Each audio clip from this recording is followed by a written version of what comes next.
अगर इस वीडियो को आपने क्लिक कर दिया हो तो मैं ये कहना चाहूँगा आपको स्टार्टिंग में ही कि अगर आपके पास अगर टाइम की कमी हो तो आप इस वीडियो का स्पीड को बढ़ा करके देख सकते हैं। और दूसरा पॉइंट ये कहना चाहूँगा कि आप कुछ भी हो जाए इस वीडियो को पूरा देख लेना, क्योंकि मैं नहीं चाहता हूँ कि आपको जो इन्फॉर्मेशन है, जो नॉलेज है, वो आधा अधूरा मिले। मैं पिछले काफ़ी समय से ये देख रहा हूँ, ये लास्ट मंथ का आर्टिकल है 25 फेब का। लोगों का जो भरोसा है वो स्टॉक मार्केट से उठता जा रहा है। लगभग पिछले महीने 38 लाख क्लाइंट्स ने इक्विटी मार्केट्स को बाय बाय कहते हुए देखा, उन्होंने कम्प्लीटली एग्जिट कर लिया।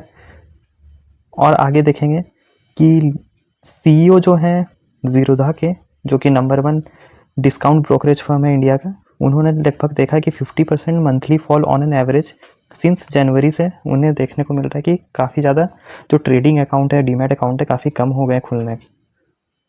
यहाँ आप इसी मंथ स्टार्टिंग का डेटा देख सकते हैं, 1 मार्च 2023 का। यहाँ पर बताया जा रहा है कि रिटेल पार्टिसिपेशन है जो एवरेज एनएससी के एक्सचेंज पे, वो जो कैश सेगमेंट में जो डील करते हैं वो 40.8% से गिरता हुआ देखने को मिल रहा है, जो कि पिछले 52% पिछले साल देखा गया था। आगे है कि जो लोग एसआईपी के थ्रू से इक्विटी मार्केट्स में इन्वेस्टमेंट करते हैं, रिटेल इन्वेस्टर्स, वो भी अपना एसआईपी का जो अकाउंट है उसे क्लोज करते हुए जा रहे हैं। तो इसका जो मेन रीज़न है वो है silicon valley bank, signature bank का कोलैप्स होना, साथ ही साथ यूएस डॉलर के मुकाबले इंडियन करेंसीज का वीकनेस लगातार हमें देखने को मिल रहा है। आगे भी देख लीजिए, rising interest rate, high inflation और रिसेशन आने के भी खतरों का हमें संकेत मिल रहा है विदेशी मार्केट से। तो इसी के लिए मैं इन्वेस्टर्स का कॉन्फिडेंस बढ़ाने के लिए, कहीं आप एग्जिट ना करो इस मार्केट से, इससे अपॉर्चुनिटी जैसे देखो, तो इसी के लिए मैं आपके सामने में एक महान व्यक्ति शेयर मार्केट के, जो कि हैं हमारे पीटर लिंच सर, उनके कोट्स के माध्यम से मैं आपको कहना चाहूँगा कि ये जो भी सिचुएशन चल रहा है, जो कि राइजिंग इंटरेस्ट रेट है, बैंक्स का फेलियर हुआ, रिसेशन हुआ, इनसे हमें कोई भी घबराने की ज़रूरत नहीं है। इनका एक्चुअल में लॉन्ग टर्म इन्वेस्टिंग से कोई भी लेना देना नहीं है, कोई मीनिंग नहीं है। तो पहला कोट के ऊपर हम आ जाएंगे। पहला कोट जो है, जो सर पीटर लिंच हमें जिसके माध्यम से एक मैसेज देना चाहते हैं, वो है कि नो व्हाट यू ओन। आपको पता होना चाहिए कि आपने इन टर्म्स ऑफ कंपनी आपने किन कंपनीज को खरीदा है और किस लिए खरीदा है।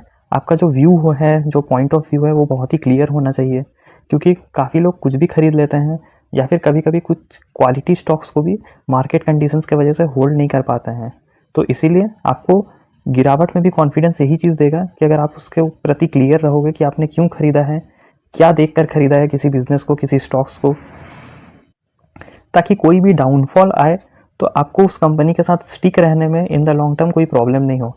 आगे देखेंगे नेक्स्ट कोट पे सर पीटर लिंच हमें ये कहना चाहते हैं कि कभी कभी अक्सर ऐसा होता है कि कोई कंपनी काफ़ी अच्छा काम कर रही होती है, लेकिन उसका जो स्टॉक का जो प्राइस परफॉर्मेंस है वो काफ़ी बहुत ही लेट से चलता है, बाजार उसका वैल्यू जो है वो काफ़ी लेट से देता है। तो जो 100% जो कंपनी का जो रिलेशन है वो लॉन्ग टर्म में उसके फंडामेंटल्स के थ्रू से स्टॉक का मूवमेंट हमें देखने को मिलता है। इन शॉर्ट टर्म वोलेटिलिटी रह सकती है विदाउट एनी रीजंस, या फिर कोई मार्केट कंडीशंस की वजह से स्टॉक्स काफ़ी अच्छे डिस्काउंट में मिल सकते हैं। तो यही जो डिस्पैरिटी होती है, यही डिफरेंस होती है, यही एक मनी कमाने का, यानी पैसा कमाने का एक ज़रिया होता है। एक पेशेंट होकर के लॉन्ग टर्म कंपनीज में सक्सेसफुली इन्वेस्टिंग कर सकते हैं आप ऐसे मौक़ों को देख करके। यानी कि यहाँ पर हमें देखने को मिला कि बाइंग के लिए भी हमें पेशेंस चाहिए और होल्ड करने के लिए भी पेशेंस चाहिए, ताकि हम कोई रॉन्ग प्राइस पर एंट्री ना कर लें। तो इसका हमें आगे देखने को मिल रहा है।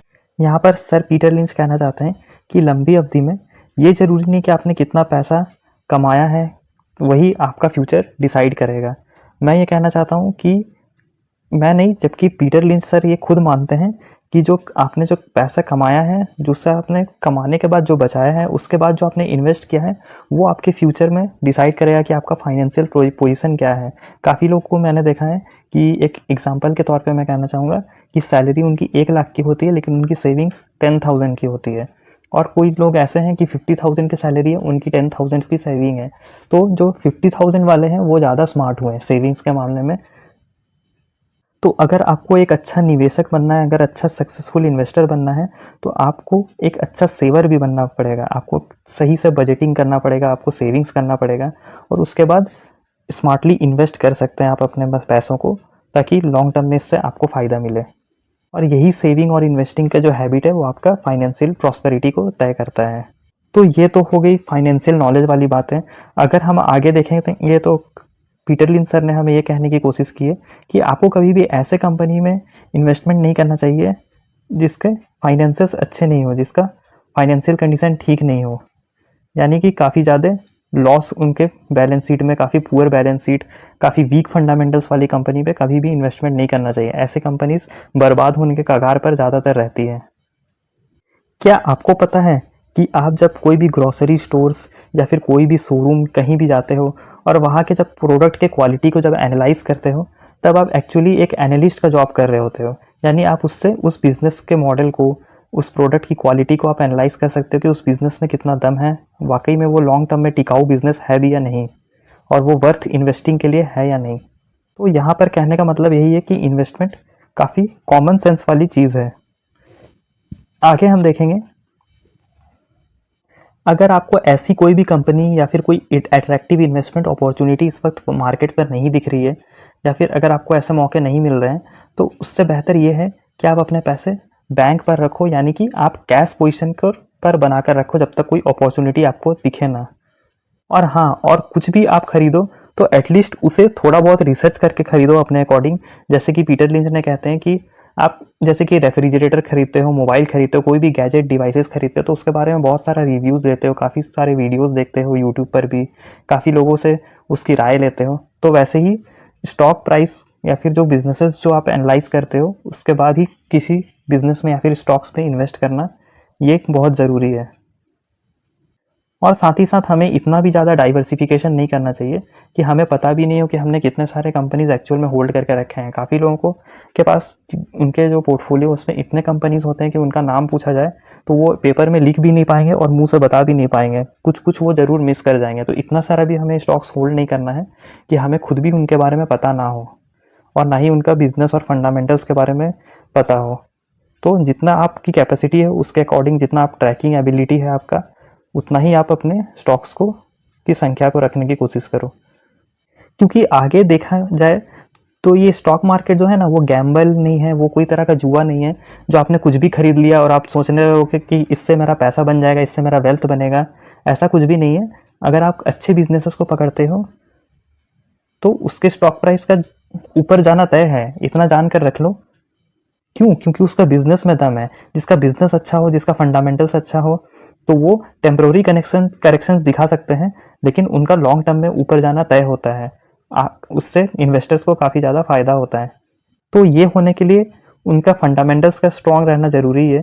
इसीलिए पीटर लिंच कहते हैं जो उन्हें दिख रहा होता है करंट बैलेंस शीट में, करंट फाइनेंशियल कंडीशंस में, कंपनी का P&L स्टेटमेंट्स में, तभी वो किसी भी इन्वेस्टमेंट अपॉर्चुनिटी को ग्रैब करने के बारे में सोचते हैं। क्योंकि वो फोरकास्ट फ्यूचर को नहीं करते हैं कि आगे ऐसा हो जाएगा तो आगे वैसा हो जाएगा, तो मैंने खरीदा तो ऐसा होगा। ये कोई क्रिस्टल बॉल नहीं है जो कि आप भविष्यवाणी कर लोगे कि मैंने खरीदा तो ऐसा होने वाला है, ना ही कोई टैरोट कार्ड रीडिंग है। तो ये बस एक फैक्ट्स हैं कि एक फाइनेंशियल कंडीशन के वजह से ही किसी स्टॉक प्राइस का मूवमेंट डिसाइड होता है। और इसी को जस्टिफाई करने के लिए उन्होंने बताया है कि जो कोई भी स्टॉक की जो वैल्यू होती है वो मार्केट के वजह से नहीं होता है कि हम लोग इस पे ट्रेड कर रहे हैं, हम लोग लगातार बाइंग कर रहे हैं, उसके वजह से नहीं होता है। वो जब कंपनी का जो प्रॉफिटेबिलिटी होता है, जो कंपनीज जो अपने बिजनेस से, मान लो कि कंपनी का इंक्रीज हो रहा है प्रॉफिट 10 करोड़ फिर 20 करोड़, तो वो उस वैल्यू पे इस वक्त टिकी हुई है कि वो 20 करोड़ का बिजनेस कर रही है पिछले 10 करोड़ के मुकाबले। तो आज नहीं तो कल उसका प्राइस जो है वो ज़्यादा demand in among the investors, हम लोग के बीच में वो ज़्यादा प्राइस पे ट्रेड करेगा ही, क्योंकि उसकी वैल्यू बढ़ते हुए बाजार को नज़र आ रही है और सभी लोग इसके फ्यूचर को लेकर ऑप्टिमिस्टिक भी हैं। तो वो तो रहा शेयर प्राइस जो कि कभी ऊपर जाएगा कभी नीचे जाएगा। तो ऐसे ही अच्छे शेयर्स में जब भी कोई भी गिरावट आती है तो लोग क्या करते हैं कि उसे बेच देते हैं और दोबारा खरीदते नहीं है। तो पीटर लिंच का मानना ये है कि अगर प्राइस गिरती है तो काफ़ी अच्छी अपॉर्चुनिटीज़ होती है, जो कि आपके परफॉर्मिंग स्टॉक्स होते हैं, जो कि आपको अच्छे रिटर्न्स ऑलरेडी दे रहे होते हैं। और जो भी आपकी गलतियां होती हैं, अगर मान लो आपने किसी गलत स्टॉक पे निवेश कर दिया, किसी फोमो बाइंग कर ली, किसी के कहने पर ले लिया, या फिर ज़बरदस्ती उस समय अट्रैक्टिव वो अपॉर्चुनिटी लग रही थी जो कि आपने सोचा कि इस वक्त तो ऐसा कुछ भी है नहीं, तो आप उसे क्या कर सकते हो, जब भी वो डाउन में आए तो अपने अच्छे स्टॉक्स, अपने प्रॉफिटेबल स्टॉक्स, अपने भरोसेमंद शेयर्स पे एडिंग कर लो। तो इससे क्या है कि आपको काफ़ी अच्छा प्रॉफिट मिलने के चांसेस हैं, आपका पोर्टफोलियो काफ़ी लॉन्ग टर्म में स्ट्रॉन्ग हो सकता है। ऐसा जब भी होता है, लगभग 25% का डाउनफॉल जब भी आता है, तो वो कभी भी खरीदते वक्त ऐसा कोई फेटल थॉट नहीं रखते हैं, ऐसा कोई उल्टी सीधी अनाप शनाप सी चीज़ें नहीं सोचते हैं, क्योंकि वो अच्छे प्रॉफिटेबल स्टॉक्स पर, अच्छे भरोसेमंद बिजनेसेस पे इन्वेस्ट करते हैं, जो कि प्राइस ड्रॉप उनके लिए मात्र केवल एक बार्गेन अपॉर्चुनिटी होती है। ये जो अभी जो कोट जो मैं डिस्कस करने जा रहा हूँ, वो अभी के सिचुएशन के अलॉन्ग पूरा परफेक्ट बैठता है। क्यों पता है? जब भी आप कोई शेयर्स खरीदते हो तो वो ऊपर चला जाए, तो इसका मतलब ये नहीं है कि आप सही हो। ऐसा भी हो सकता है कि आपने कोई पेनी स्टॉक खरीद लिया हो जिसका फंडामेंटल्स आपको पता नहीं है, जिसका फंडामेंटल्स काफ़ी वीक है। इसी के साथ साथ वो हर दिन अपर सर्किट्स में जा रही है, तो आपको बहुत खुशी हो रही है कि आपने नीचे लेवल पे बाई कर लिया, आप तो डेली अपर सर्किट से लग रहे हैं, जो कि आगे चल के बहुत ज़्यादा खतरनाक साबित हो सकता है। और साथ ही साथ आपने किसी बाई किया है किसी स्टॉक को, तो ये ज़रूरी नहीं है कि कोई फंडामेंटली अच्छी कंपनी और भी आपके बाइंग प्राइस से नीचे चली गई हो तो आपने कोई गलत इन्वेस्टमेंट कर दिया है। एक्चुअली ऐसा ही होता है, कोई भी एग्जैक्ट बॉटम पे नहीं खरीद पाता है, लेकिन अच्छे स्टॉक्स खरीदना होता है। इनका कहने का मतलब बस यही है। इसीलिए तो नेक्स्ट कोट में उन्होंने ये बताने की कोशिश की है कि अच्छे स्टॉक्स वही होते हैं जो आपको ऑलरेडी आपके पास होते हैं। अगर आपके पास कोई अच्छे स्ट्रॉन्ग स्टॉक्स हैं जो कि काफ़ी अच्छे फंडामेंटल्स के साथ हैं, उनका प्रॉफिट काफ़ी ग्रोइंग है, तो उन्हीं पे ही आपको और ख़रीदारी करनी होती है, अपने लॉन्ग टर्म पोर्टफोलियो को और भी ज़्यादा स्ट्रॉन्ग बनाना होता है। तो ये भरोसा कब आएगा? ये भरोसा तभी आता है जब आपको पता होती है कि किसी भी स्टॉक के पीछे एक कंपनी होती है और वो क्या कर रही होती है, उसका बिजनेस कैसा है, उसके प्रोडक्ट्स कैसे हैं, उनका फ्यूचर का आने वाला प्लान्स कैसे हैं। अगर ये सब आपको पता होगा, उसके बिजनेस आउटलुक के बारे में पता होगा, अगर आप रेगुलरली ट्रैक करते होंगे, तो आप आसानी से पता कर सकते हो और उसमें आप इन्वेस्टेड भी रह सकते हो बिना किसी मार्केट कंडीशंस के पे रिलाई होकर। आपको एक चीज़ पता है कि हम लोग सब कोई यूनिक है, हम लोगों के पास ब्रेन पावर है, हम सभी आम लोगों के पास भी, कॉमन पीपल्स के पास भी ये पावर है। इतना हमें सेल्फ एनालाइज हम लोग कर सकते हैं कि हम अच्छे स्टॉक्स को खरीद सकते हैं, हम भी एक अच्छे इन्वेस्टर बनने की कैपेसिटी रखते हैं, क्षमता रखते हैं।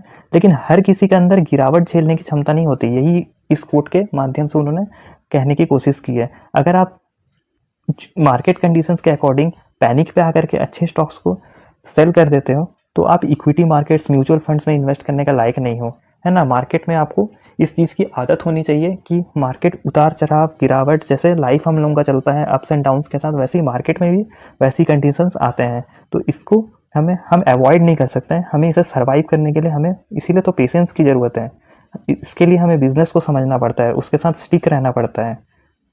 अब आगे देखेंगे, आगे उन्होंने बताया है कि अगर आप किसी अच्छे इन्वेस्टमेंट अपॉर्चुनिटी को देख रहे हो, अगर आपको कोई अच्छा स्टॉक्स डिस्काउंट पे मिल रहा है, तो आप उसे बेशक खरीदो। फॉर एग्जांपल इन रुपीज़ के टर्म्स पे बात करते हैं कि आपने गिरावट के दौरान अच्छे अट्रैक्टिव बाइंग लेवल पे 12 रुपये पे, इन टर्म्स ऑफ रुपीज़ हम बात कर रहे हैं, पे आपने किसी शेयर को खरीदा। लेकिन अक्सर देखा गया है, ऐसा पीटर लिंच का भी मानना है, ऐसा हर किसी का रीज़न है, ऐसा हर किसी ने विटनेस किया है कि वो वहाँ से भी नीचे जाता है। यानी कि वो 12 रुपये का स्टॉक जो है वो 2 रुपये तक भी आ सकता है, लेकिन फिर वो इतना बढ़ सकता है कि वो उस लेवल से डबल ट्रिपल भी हो सकता है। तो किसी को भी एग्जैक्ट ये पता नहीं होता कि कहाँ खरीदना होता है, कहाँ बेचना होता है, एग्जैक्ट बॉटम पर कोई बाई नहीं कर सकता है। लेकिन एक अच्छा अट्रैक्टिव अपॉर्चुनिटी मिलता है तो उसे हमें ग्रैब करने के बारे में सोचना चाहिए। आगे उन्होंने मैनेजमेंट एनालिसिस करते हुए ये बताया है कि जब मैनेजमेंट के पास मोस्ट ऑफ द स्टॉक्स होती है, यानी कि जब हायर प्रोमोटर होल्डिंग, जो आपने देखा होगा, हम लोग प्रोमोटर होल्डिंग एग्जैक्टली जितना मैक्सिमम हो 75% के अराउंड, तो वो उतना ही प्रॉफिटेबल नहीं, उतना ही ज़्यादा कॉन्फिडेंस इन्वेस्टर्स को रहता है। क्योंकि जब ज़्यादातर मैनेजमेंट स्टॉक्स को ओन करती है तो वो खुद सबसे बड़ी शेयर होल्डर होती है, तो वो अपने आप को, यानी कि हम शेयर होल्डर्स को रिवार्ड ज़्यादा करती है, उसकी वैल्यू को ज़्यादा बढ़ाने की कोशिश करती है इन द लॉन्ग रन। लेकिन अगर कंपनी का जो मैनेजमेंट है वो सिर्फ और सिर्फ मोटी सैलरी लेने के बारे में सोचते हैं, यानी कि कंपनी का ज़्यादा प्लान्स फ्यूचर ग्रोथ और प्रॉफिटेबिलिटी है, उसको फोकस सिर्फ और सिर्फ अपने पेचेक पे करते हैं, तो ये काफ़ी बड़ा रेड फ्लैग माना जाता है इन्वेस्टिंग पे। इसीलिए जब भी आप इन्वेस्टिंग करो तो मैक्सिमम प्रोमोटर होल्डिंग देखो और इन फ्यूचर के बिजनेस का आउटलुक लेने की कोशिश करो कि मैनेजमेंट अपने शेयर होल्डर्स को रिवॉर्ड दे रही है या नहीं, या फिर अपने शेयर होल्डर्स का वैल्यू को इंक्रीज कर रही है या नहीं, और साथ ही साथ उनके प्रोमोटर होल्डिंग पे भी खास ध्यान रखना ज़रूरी है। इसीलिए हम लोग अक्सर देखते हैं कि जो बड़े बड़े जो बिजनेस हाउसेस होते हैं, टाटा बिरलास या फिर और भी कई सारे जो मैनेजमेंट के जो पर्सन्स होते हैं, उन वही जो है जो इस कंपनी के मैक्सिमम स्टॉक्स के जो ओनर होते हैं वही होते हैं, क्योंकि उनका जो है प्रायोरिटी जो फर्स्ट होता है वो शेयर होल्डर्स का यानी कंपनी के वैल्यू को बढ़ाना होता है, ना कि खुद के पेचेक्स को। इसीलिए उनका जो परफॉर्मेंस है वो सैलरीड बेस पर नहीं होता है। मैक्सिमम हमने फंड मतलब कि जो बिजनेसेस हैं उनमें हमने देखा है कि स्टॉक होल्डिंग्स उनका ज़्यादा होता है, उन्हीं के बेसिस पे उनका परफॉर्मेंस होता है और उन्हीं के अकॉर्डिंग उनको रिवॉर्ड्स भी मिलते हैं। अगर आप ज़्यादा स्टॉक्स का एनालिसिस नहीं कर सकते हो, ज़्यादा डिटेल पर उन पर रिसर्च नहीं कर सकते हो, तो एक चीज़ आप फॉलो कर सकते हो, वो है उसका अर्निंग्स का डेटा, क्योंकि अर्निंग्स से ही कंपनी का वैल्यू होता है। इसीलिए इसी के बारे में पीटर लिंच ने हमें ये कहने की कोशिश की है कि आप बस एक चीज़ को ध्यान पर रखो कि वो कंपनी खुद पैसे कमा रही है या नहीं, क्योंकि आज नहीं तो कल ये देखने को मिलता है कि इसी अर्निंग्स के वजह से जो इन्वेस्टमेंट है, जो कि इसका स्टॉक प्राइस है, वो कि जिसका वैल्यू बनता है इन फ्यूचर, है ना। अगर कंपनी खुद पैसे नहीं कमा रही है, खुद लॉस पर है, कभी कभार प्रॉफिट कमा रही है, तो ऐसा स्टॉक अगर ऊपर के लेवल पे है तो वो जल्दी ही डिक्लाइन होने वाला है। और आजकल जो उसका जो परफॉर्मेंस देखने को मिल रहा है, अगर वो आज बढ़ता है या घटता है, वो मात्र केवल एक डिस्ट्रैक्शन है। कंपनी का जो असली वैल्यू है वो लॉन्ग टर्म में ही अनलॉक होता है, और उस वैल्यू की जो है नींव, उसे हम सिर्फ और सिर्फ अर्निंग से ही तोल सकते हैं। काफ़ी ज़्यादा चिंता का विषय ये रहता है हम सभी इन्वेस्टर्स के बीच में कि मार्केट का डायरेक्शन कहाँ होगा, इस न्यूज़ का इम्पैक्ट क्या आएगा, जबकि हमें इसी की वजह से काफ़ी लोग सेल कर देते हैं अपने कंपनीज़ को। लेकिन आपको कंपनीज़ को सेल तभी करना है जबकि उसके फंडामेंटल्स पे कोई दम नहीं रहती है। जो कंपनी बहुत ही ज़्यादा वीक हो जाती है, ना प्रॉफिट एंड लॉस उसका सही रहता है, उसका बोरोइंग्स बढ़ रहा है, प्रॉफिट और अर्निंग्स में भी डिक्रीमेंट आ रहा है, उस वजह से, ना कि मार्केट के फॉल के वजह से उन्हें नहीं बेचना होता है। अभी के सिचुएशन पे ये जो कोट है वो काफ़ी फिट बैठता है, क्योंकि अभी के सिचुएशन में काफ़ी लोग सिर्फ मार्केट फॉल की वजह से इस मार्केट को छोड़कर जा रहे हैं, जो कि आगे जाकर के बहुत ज़्यादा रिग्रेट फील करने वाले हैं। काफ़ी लोग को ये देखा गया है कि वो इन्वेस्टमेंट करते हैं, अगर उनसे रीजंस पूछा जाए कि आपने क्या ऐसा देखा इसमें अट्रैक्टिव, आपको क्या वैल्यू लगी जो आपने इस कंपनी के स्टॉक्स को बाई किए हैं, तो काफ़ी लोग इसे बता नहीं पाते हैं। अगर आप मुझसे पूछोगे, मैंने अब तक जितनी भी कंपनी आपके साथ डिस्कस की या फिर मेरे पोर्टफोलियो में भी जो भी स्टॉक्स हैं, अगर आप जानना चाहोगे तो मैं पूरा क्लियर सिंपल रीज़न बता सकता हूँ कि मैं उनमें क्यों इन्वेस्टेड हूँ और क्यों मैं उन पर भरोसा करता हूँ। तो आप अगर किसी को इतना आसानी से ये चीज़ नहीं समझा पाते हो, तो आपको अपना इन्वेस्टमेंट को रिव्यू करने की ज़रूरत है। हो सकता है आपने कोई गलत डिसीजन भी लेकर इन्वेस्टमेंट किया होगा।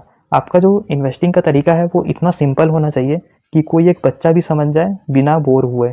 जैसे कि यहाँ पर पीटर लिंच ने कहा है कि एक 5th ग्रेड का बच्चा को भी समझ में आ जाना चाहिए कि आपका जो इन्वेस्टिंग का जो व्यू है वो कितना क्लियर है।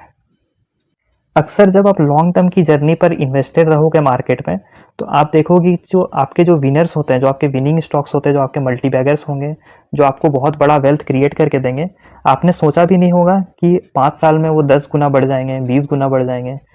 कभी कभी ऐसा एक्सपेक्टेशन रखते हुए भी उससे भी दुगना तिगना रिटर्न दे सकते हैं ये कंपनीज।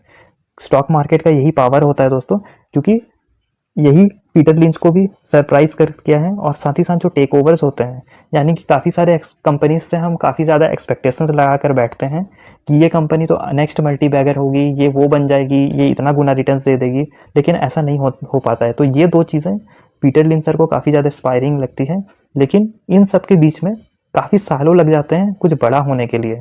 आपके पोर्टफोलियो में कुछ बड़ा रिजल्ट दिखने के लिए काफ़ी समय लगता है। यानी इससे सीधा सीधा यही फोकस है कि पीटर लिंच का कहना है कि आप लॉन्ग टर्म के लिए इन्वेस्टेड रहो, तब आपका कुछ ना कुछ तो भला जरूर हो जाएगा। लॉन्ग टर्म इन्वेस्टर्स अगर अच्छे स्टॉक्स को पकड़ते हैं तो उनमें उनको रिवॉर्ड मिलना तय होता है। उनका कहने का बस इतना ही मतलब है। और इसी को जस्टिफाई करते हुए उन्होंने कहा है कि हम जो एवरेज इन्वेस्टर्स हैं, हम जो रिटेल इन्वेस्टर्स हैं, हम लोग भी एक एक्सपर्ट्स की तरह अपने अपने फील्ड में, अगर हम लोग उस पॉइंट ऑफ व्यू से अगर हम लोग काम करते हैं, अपना लॉजिकल थिंकिंग डेवलप करते हैं, तो हम लोग भी विनिंग स्टॉक्स, अच्छे बिजनेसेस को हम लोग पकड़ सकते हैं, जो कि वॉल स्ट्रीट जो कि में जो रिसर्च होता है, जो कि टीवी में दिखाया जाता है, जो कि ब्रोकरेज हाउसेस, फर्म्स जो होते हैं, म्यूचुअल फंड्स एड का जो टीम्स होते हैं, जो कि काफ़ी ज़्यादा प्रोफेशनल्स लोग होते हैं, उनको भी हम in the long run beat करने की क्षमता रखते हैं। तो आगे देखिए दोस्तों, कहा गया है कि जो हिस्ट्री जो है यानी पास्ट में जो भी गिरावट हुई है उसके बाद जो भी रिकवरी किया है, जैसे कि 2008 का मार्केट क्रैश, 2020 का कोरोना क्राइसिस वाला क्रैश, अभी जो क्रैश चल रहा है जो कि हम सब विटनेस कर रहे हैं, हम लोग ये देख रहे हैं कि अगर हम लोग हिस्ट्री को देखें तो हमें काफ़ी अच्छा इन्वेस्टिंग का हमें ये मिलता है, आइडिया मिलता है कि इन द पास्ट हम लोग ये जान सकते हैं कि काफ़ी ज़्यादा बेटर होता है अपने फ्यूचर को सिक्योर करने के लिए, खास करके on the terms of market, क्योंकि हम लोग देखते हैं कि जब भी मार्केट में फॉल होता है तो काफ़ी अच्छा रिकवरी भी होता है। ये चीज़ हम लोग को हिस्ट्री से सीखना होता है, क्योंकि हम लोग हमेशा स्टॉक मार्केट में जो स्टैटिस्टिक्स हैं, चार्ट्स हैं, ग्राफ्स हैं, उससे जो हम लोग मार्केट का डायरेक्शन पता करते हैं, इससे कोई लेना देना नहीं होता है। एक्चुअली हिस्ट्री हेल्प करती है आपको प्रॉफिटेबल इन्वेस्टमेंट का अपॉर्चुनिटी ढूंढने में। आगे भी यही कहने का उनका मतलब है कि उनके भी पोर्टफोलियो में जो भी मल्टीबैगर्स निकले हैं वो भी 3 से 10 सालों तक का समय ले ही लेते हैं। यानी कि चाहे कोई भी हो, चाहे पीटर लिंच इन्वेस्ट करें, चाहे हम इन्वेस्ट करें, या फिर दुनिया का कोई भी इंसान इन्वेस्ट करे, कोई भी एक्सपर्ट इन्वेस्ट करे, किसी भी इन्वेस्टमेंट को टाइम लगता है ग्रो करने में। कुछ ना कुछ बड़ा होने के लिए आपको वैसा ही समय भी देना पड़ता है। इसीलिए एटलीस्ट अगर आप लोग मार्केट पे हो तो लंबा सोचो, 3 से 10 सालों तक का कम से कम अगर आप व्यू लेकर चलोगे तो आप भी कुछ ना कुछ बड़ा कर जाओगे। आगे पीटर लिंच सर हमें ये कहने की कोशिश करते हैं कि हमें कोई ऐसे शर्म वाली बात नहीं है, ऐसे शर्मिंदगी महसूस करने वाली बात नहीं है कि अगर हमने किसी स्टॉक में पैसा लगाया और हमें लॉस हो गया। ये हर किसी के साथ होता है, हर किसी का एक्सपीरियंस ऐसा होता है, स्टार्टिंग में हर किसी से गलती हो ही जाती है। लेकिन सबसे ज़्यादा शर्मनाक चीज़ ये होता है कि लोग अपने ईगो को बीट नहीं करते हैं। लोग सोचते हैं कि ये एक ना एक दिन ये स्टॉक ऊपर जाएगा और मुझे रिटर्न्स मिलेंगे। उन्हें अंदर अंदर पता होता है कि उन्होंने गलत इन्वेस्टमेंट किया है, फिर भी उसे वो होल्ड करके रखते हैं, जो कि उससे भी ज़्यादा बुरा होता है ना। कि अगर आप जल्दी से अपने गलतियों को काटोगे और सही पोर्टफोलियो पे फोकस करोगे, सही पोर्टफोलियो बिल्ड करने का, तो वो आपके लिए ज़्यादा प्रॉफिटेबल होगा। तो ऐसे ही काफ़ी लोग सालों साल स्टॉक्स पे, ऐसे ही टाइप के स्टॉक्स पे, खराब फंडामेंटल्स वाले कंपनीज पे फंसे रहते हैं, जबकि उनसे उन्हें जल्दी से निकलना होता है। आगे देख लेंगे कि अगर हम लोग देखते हैं कि कहीं में गोल्ड की खुदाई हो रही है, अगर किसी पहाड़ को खोदने से हमें यह पता चलता है कि वहाँ से सोना निकल रहा है, तो काफ़ी लोग अपने टीम को लेकर जाएंगे। अगर कोई 10 लोग को लेकर गया है तो कोई लोग 20 लोग को लेकर जाएंगे, ताकि वो ज़्यादा से ज़्यादा वहाँ से सोना इकट्ठा कर सके।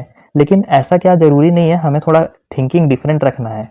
क्या होता है कि असली पैसा वो लोग कमा जाते हैं इस हेरा फेरी में कि जो सोवेल्स होते हैं, यानी जो खुदाई पे मदद करते हैं, जो कि टेंट होते हैं, जो कि लोगों को रुकने में वहाँ मदद करते हैं माइनिंग में, जबकि वो गोल्ड रश पे बिजी होते हैं, गोल्ड को लेने पे व्यस्त होते हैं। और जो भी फैब्रिक्स वाले बिजनेस हैं, यानी कि अगर लोग काम कर रहे हैं माइन में तो उनका कपड़े गंदे होंगे तो उन्हें साफ कपड़ों की ज़रूरत होती है। तो ऐसे जो ज़रूरत की जो चीज़ें होती हैं वो बेचने वाले लोग गोल्ड के माइनिंग से करने वाले लोगों में से भी ज़्यादा प्रॉफिटेबल हो जाती हैं। वो लोग ज़्यादा सिर्फ और सिर्फ दूसरा माइंडसेट, एक अलग व्यू रख करके वो लोग उससे भी ज़्यादा प्रॉफिटेबल हो जाते हैं। ज़रूरी नहीं है जो दिख रहा होता है वही सब कुछ होता है। कभी कभी थोड़ा अलग व्यू, अलग थिंकिंग लेकर चलो तो कभी कभी ये चीज़ आपको दूसरों को बीट करने में स्मार्टली मदद करता है।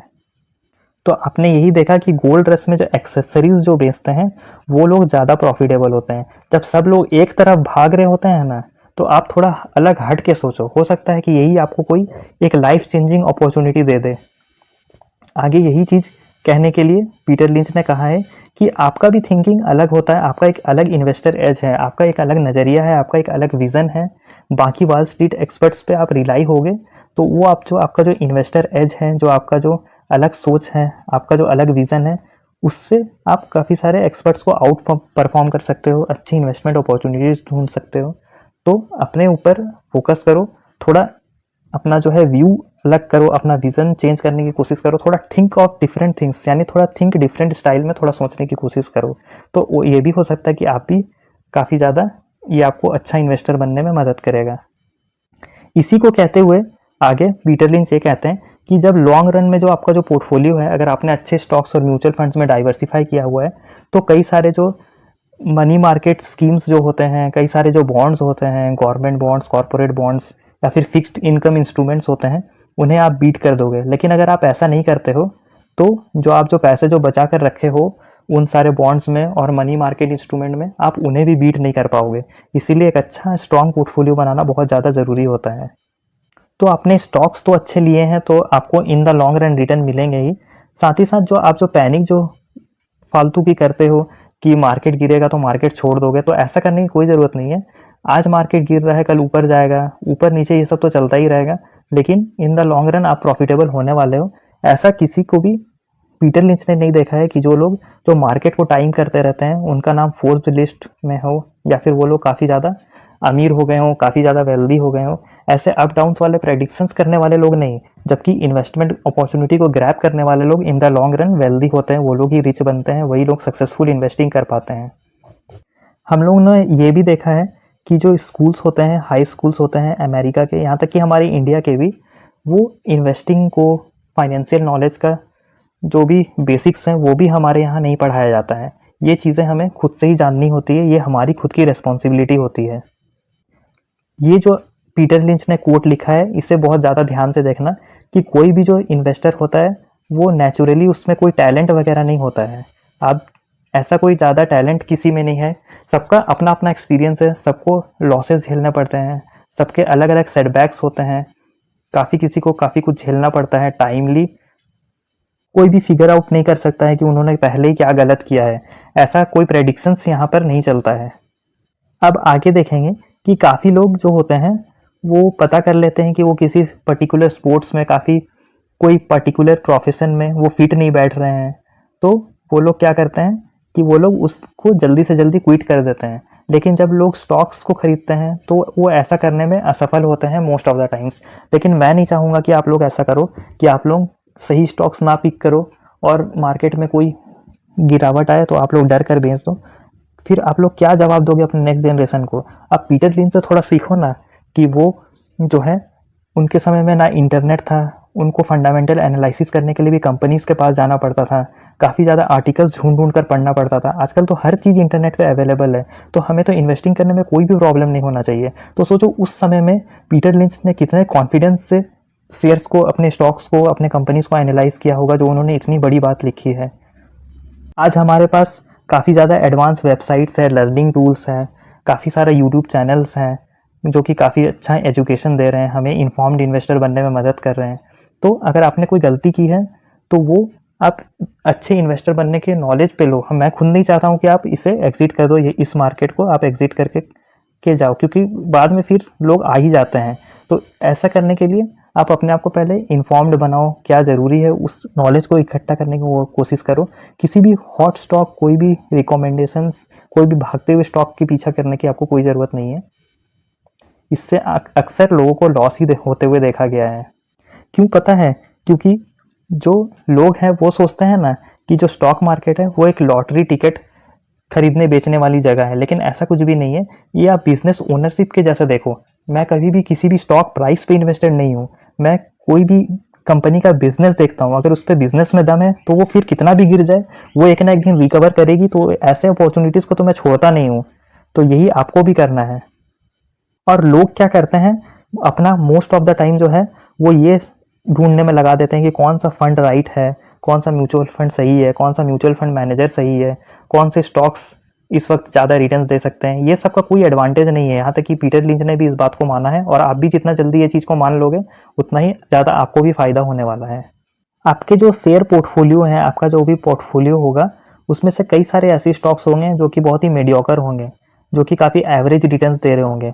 कुछ लोग थोड़ा एवरेज से बेहतर कर रहे होंगे, और कुछ एक आध ऐसे भी होंगे जो इतना उम्मीद से भी ज़्यादा भागेंगे, इतना बड़ा रिटर्न्स आपको दे के जाएंगे कि आपने कभी उम्मीद भी नहीं किया था कि जो 10 गुना बढ़ने वाली कंपनी है वो 200 गुना तक भी बढ़ जाती है। स्टॉक मार्केट में ऐसा अक्सर विटनेस किया गया है, बट ऐसा कभी कभार हो जाता है। लेकिन मैं इतना नहीं बोल रहा हूँ, आपको लगभग आपकी उम्मीद से ज़्यादा रिटर्न्स मिल सकते हैं। तो ऐसा ही हर किसी के पोर्टफोलियो में कहानी होता है। हर स्टॉक हर किसी का नहीं चलता है। कभी कभी लोग का कुछ एक आध पोर्टफोलियो होता है जिसमें उनका ज़्यादा अच्छा वेटेज होता है, वही भागता है, तो उन्हें पोर्टफोलियो में अच्छा खासा नुकसान या फिर प्रॉफिट देखने को मिलता है। तो इसीलिए पोर्टफोलियो रीबैलेंसिंग करते रहना भी हमारे लिए बहुत ज़्यादा ज़रूरी है। इसीलिए पीटर लिंच ने पहले भी कहा है कि आप अपने विनर्स को पकड़ो, विनर्स पे ज़्यादा से ज़्यादा फोकस करो, क्योंकि इन द लॉन्ग रन कुछ ही विनर्स आपको बहुत ज़्यादा नेक्स्ट लेवल पर ले जा सकते हैं आपके फाइनेंशियल लाइफ को, आपके करंट सिचुएशन को।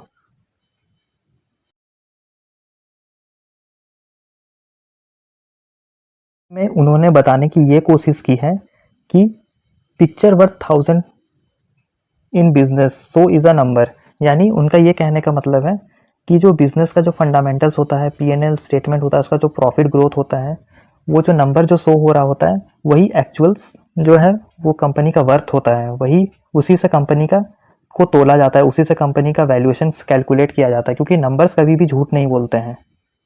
अब आगे आप लोगों ने एक चीज़ एक्सपीरियंस किया होगा या फिर काफ़ी जगह ऐसा सुना होगा कि लोग बुल मार्केट में आते हैं और फिर बेयर मार्केट में मार्केट छोड़कर चले जाते हैं, जो कि अभी भी ऐसा देखने को मिल रहा है। लेकिन बाद में जब उन्हें रिग्रेट होता है ना, तो फिर वापस आ जाते हैं और महंगा खरीद लेते हैं, फिर से वही गलती करते हैं टॉप पे बाई करने का। इसीलिए पीटर लिंच ने यही कहा है कि ये सब करने से अच्छा है कि अगर आप बिजनेस पे फोकस करोगे, बिजनेस को समझोगे, लॉन्ग रन के लिए इन्वेस्टेड रहोगे, तो आप बार बार एग्जिट नहीं करोगे। आपका बिजनेस पर समझ होना ज़्यादा ज़रूरी है। लोग ऐसा ही नहीं कर पाते हैं, इसीलिए लोग काफ़ी ज़्यादा करेक्शंस का वेट करते रह जाते हैं, तो साइड लाइन्स पर अपने कैश को लेकर खड़े रहते हैं और सोचते हैं कि कब मार्केट गिरे, और जब ऐसा होता है तो उन पे फियर होता है, तो ऐसे लोग कभी भी सही करेक्शंस का अपॉर्चुनिटी भी नहीं ले पाते हैं, और लास्ट में जब ज़्यादा बाइंग आती है तो ग्रीड पे इन्वेस्टमेंट करते हैं। यही तो कहा गया है कि यही तरीका है पैसे कमाने का स्टॉक्स पे, कि आपको उससे डरना नहीं है, उस पर करेक्शंस तो आना ही है। कभी ना कभी मार्केट में कोई भी कंपनी ऐसी नहीं हो जिसने अब तक गिरावट ना दिखाई हो। हर कंपनी का कभी कभी गिरावट होता है, कभी कभार कोई कंपनी 1-2 साल तक नहीं चलती है, तो कभी कोई कंपनी काफ़ी ज़्यादा करेक्शन कंसोलिडेशन पर रहती है, फिर कभी ना कभी वो इन फ्यूचर अपने उसी वैल्यू पर आ जाती है जिससे वो डिज़र्व करती है। तो इसीलिए आपको डरना नहीं है करेक्शन से, आपको डटे रहना है, आपको लगे रहना है। और जब आप ऐसे ही समय पर आप हिम्मत दिखाओगे ना, जहाँ सब लोग एग्जिट कर रहे होते हैं, जहाँ सब लोग डरे हुए होते हैं, जहाँ लोगों को बहुत ज़्यादा परवाह होती है कि आज दुनिया में क्या होगी, कल क्या होगी, आज इन्फ्लेशन है तो कल को कोई वायरस आएगा, तो कल को कहीं अटैक हो जाएगा, ये सब चीज़ से आपको, इन सब चिंताओं से आपको बहुत दूर रहना है। आपको सिर्फ और सिर्फ अपने इन्वेस्टमेंट को ग्रो करने के बारे में, एक सक्सेसफुल इन्वेस्टर बनने के लिए इन्वेस्टेड रहने पर ज़्यादा फोकस करना पड़ता है, अपने बिजनेस से ज़्यादातर स्टिक रहने के बारे में सोचना पड़ता है। के लिए उन्होंने कहा है कि आप में ये लिस्ट ऑफ क्वालिटीज़ ज़रूर होनी चाहिए कि आप में पेशेंस होना चाहिए, सेल्फ रिलायंस, यानी आपको अपने ऊपर भरोसा होना चाहिए, आपने क्या डिसीजन लिया है, आपने सही कॉमन सेंस से किसी भी स्टॉक्स को खरीदा है या नहीं, क्या आप उसके बिजनेस को समझ पाते हो या नहीं, कि सिर्फ आपने किसी के कहने पर खरीद लिया हो। तो ऐसा होने पर आप पेन को टॉलरेट नहीं कर पाओगे, इसीलिए आपका ओपन माइंडेड होना बहुत ज़रूरी है। आपको क्या समझ में आता है वो फ्लेक्सिबिलिटी होना बहुत ज़्यादा ज़रूरी है, और अगर आपसे इन केस कोई गलती होगी तो ये भी आपको सही समय पर एक्सेप्ट करना भी ज़रूरी होता है। यही होता है एक सक्सेसफुल इन्वेस्टर्स की क्वालिटी। जब लोग ऐसा करते हैं, जब लोग गिरते हुए मार्केट पे और भी ज़्यादा फंड्स में पैसे लगाते हैं, अपने एसआईपीज को एग्जिट नहीं करते हैं, अपने भरोसेमंद स्टॉक्स पर एवरेजिंग करते जाते हैं, तो कहीं ना कहीं इन फ्यूचर उन्हें कुछ ना कुछ अच्छा रिजल्ट मिलता ही है, उनका पोर्टफोलियो उन्हें एट द एंड हैप्पी कर ही जाता है। यही है लॉन्ग टर्म का असली मज़ा। तो आखिरकार वो पॉइंट आ ही गई जिसके बारे में मैं आपसे डिस्कस करना चाहता था। यहाँ तक कि देख लीजिए, पीटर लिंच खुद भी ये कहते हैं कि जो इकोनॉमिक एनालिसिस है उस पर वो सिर्फ और सिर्फ 15 मिनट देते हैं। ओपी कब का 15 मिनट, पूरे साल का 15 मिनट। यहाँ पर आप देख सकते हो, I spend about 15 minutes a year on economic analysis, यानी इकोनॉमी में क्या चल रहा होता है, इन्फ्लेशन, रिसेशन, कुछ भी हो, उनसे उन्हें कोई भी फर्क नहीं पड़ता है। नेक्स्ट वाले कोट पे भी आप देख लीजिए, उनका यही कहना है कि अगर आपने 13 मिनट इकोनॉमिक मार्केट के एनालिसिस और फोरकास्ट पे वेस्ट कर दिया है, तो आपने सीधा सीधा 10 मिनट तो आपने कंफर्म वेस्ट किया ही है उस चीज़ पर अपना ध्यान देते हुए। और ऐसा इसलिए है, क्यों पता है, क्योंकि कोई भी इस दुनिया का ऐसा इंसान नहीं है जो इंटरेस्ट रेट कहाँ पर जाएगा वो पता लगा सकता है, ना ही फ्यूचर के मार्केट डायरेक्शन के बारे में। तो ऐसे चीज़ों को, ऐसे फोरकास्ट के ऊपर कॉन्सेंट्रेट करने से अच्छा है आप अपने कंपनीज पे ध्यान दो कि आपने क्या सोचकर इन्वेस्ट किया है, आपका इन्वेस्टमेंट डिसीजन सही है या नहीं। अगर सही है, अगर स्टॉक प्राइसेस अच्छे करेक्शंस पे अवेलेबल है तो उनमें बाइंग कर लो, तो आपको इससे फ़ायदा होने वाला है। अगर आपने कुछ गलती की हो तो उससे काट कर अपने विनर स्टॉक्स पर इन्वेस्टमेंट करो, उन पर एवरेजिंग करो। ये सब पीटर लिंच मजाक में थोड़ी ना कहा है। यहाँ तक कि पीटर लिंच को भी इतने आसानी से इतना बड़ा रिजल्ट नहीं मिला। आज जो उनका जो मार्केट पे रेप्यूटेशन है, जो उन्होंने इतने सारे अपने बुक्स लिखे हैं, जो उनके बारे में आज वो इतने सक्सेसफुल इन्वेस्टर्स है, वो ऐसे ही नहीं है।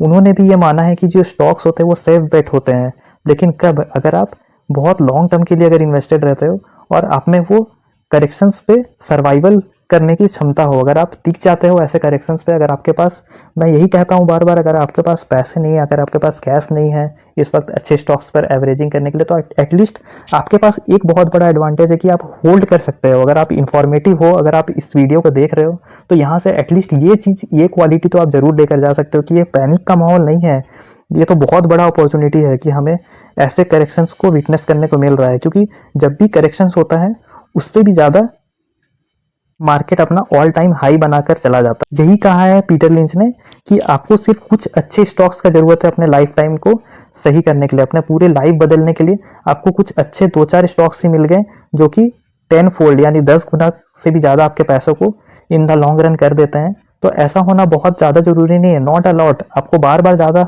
इस इवेंट का होना जरूरी नहीं है, कुछ ही बार अगर ऐसा हो गया, अगर आपके स्टॉक्स ने इतने मल्टीफोल्ड रिटर्न्स दे दिए, तो आपके तो लाइफ किसी अलग ही लेवल पर चली जाएगी।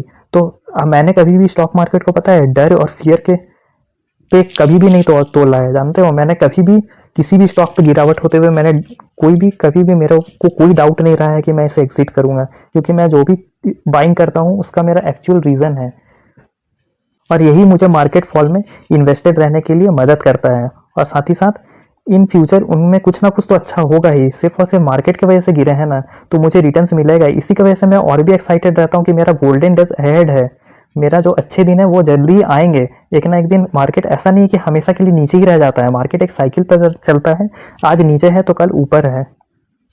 तो आप ऑप्टिमिस्टिक तभी रह पाओगे ना जब आप कोई अच्छी कंपनीज में इन्वेस्टेड रहोगे तब। यहाँ पर वही पीटर लिंच सर ने बताने की कोशिश की है कि आप मार्केट पे आ गए तो यहाँ पर रिसेशंस आएंगे, मार्केट डिक्लाइंस आएंगे, आपको इसे समझना है और इसके लिए तैयार रहना है, नहीं तो आप मार्केट से कभी भी कुछ बड़ा नहीं कर पाओगे।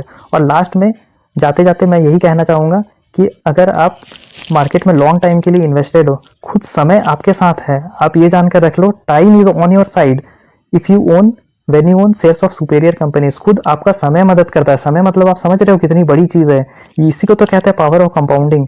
आप किसी कंपनी को लंबे समय तक इन्वेस्टेड रहते हो तो आपको बहुत बड़ी रिटर्न्स देने की क्षमता रखती है अगर आपने अच्छे कंपनीज को पकड़ लिया अर्ली स्टेज पे। तो यही था आज का ये सेशन। तो आशा करता हूँ कि आपको ज़रूर चैलेंजिंग लगा होगा ये माइंड पे एक्सेप्ट करने के लिए, काफ़ी माइंड चेंजिंग वीडियो ये था। आपको ज़रूर इससे कुछ सीखने को मिला होगा, आपको ज़रूर कुछ फ़ायदा हुआ होगा, आपका नॉलेज बढ़ा होगा। तो यही कहना चाहूँगा कि कंपनी का समय कभी कभार खराब होता है, तो खराब समय में जो कंपनीज को होल्ड करते हैं, तो वही कंपनी जो है अपने भरोसे दिखाए गए इन्वेस्टर्स जिसने भी भरोसा दिखाया है उसको एक ना एक दिन अच्छे टाइम पर ले आकर खड़ा करती है, उन्हें अच्छा दिन वो ज़रूर दिखाती है। तो यही है, ऑप्टिमिस्टिक रहना है, हमें लॉन्ग टर्म के लिए इन्वेस्टेड रहना है, हमें अच्छे बिजनेसेस को पकड़ना है, हमें अपना कॉम्पिटिटिव ये देखना है कि हम कितना समझ पाते हैं, हमें अपना अंडरस्टैंडिंग पॉइंट ऑफ व्यू से इन्वेस्टमेंट करना है और लॉन्ग टर्म के लिए बने रहना है। अगर आप ऐसा कर लोगे तो आपको, मैं कह रहा हूँ कि आपको शेयर मार्केट में बड़ा पैसा कमाने से कोई भी नहीं रोक सकता, कोई भी ऐसे दुनिया की ताकत नहीं है। यहाँ तक कि पीटर लिंच खुद बोलते हैं कि समय आपके साथ खड़ा है अगर आपके पास अच्छी कंपनीज है तो इससे और ज़्यादा और क्या मैं आपको कॉन्फिडेंस दिलाने के लिए कहूँ। तो मैं आशा यही करूँगा कि आप ये वीडियोस ज़्यादा से ज़्यादा लोगों को शेयर करो ताकि कोई भी जो शेयर मार्केट को है वो इस डर के वजह से छोड़कर नहीं चले जाए, अपने कंपनीज के जो अपने पोर्टफोलियो है उसे डर से एग्जिट ना कर दें। दोस्तों, मैं खुद कह रहा हूँ कि शेयर मार्केट को मैंने कभी भी डर से नहीं देखा। जब भी इसमें गिरावट आई है, मेरे लिए तो शेयर मार्केट एक लाइफ चेंज करने का प्लेटफॉर्म है, मेरे लाइफ को बदलने के लिए का एक प्लेटफॉर्म की वजह से मैं इसमें आया हूँ। मैं अपने लाइफ को अपने डिफरेंट लेवल पे इमेजिन करता हूँ, एक्सपेक्टेशन करता हूँ, इसीलिए मैं यही चाहता हूँ कि इस मार्केट का आप भी फायदा उठाओ। तो जल्दी मिलेंगे हम किसी नेक्स्ट वीडियो में किसी और इंटरेस्टिंग टॉपिक के ऊपर चर्चा करते हुए। पर जाने से पहले ये कहना चाहूँगा कि आप इस वीडियो को ज़्यादा से ज़्यादा लोगों तक शेयर करना। अगर आपको मेरा जो एफर्ट है वो पसंद आया होगा तो इस वीडियो को लाइक करना, मेरे चैनल को भी सब्सक्राइब कर देना। जल्दी मिलेंगे हम, तब तक के लिए दिस इज़ एस जे का the market explorer and I am signing off.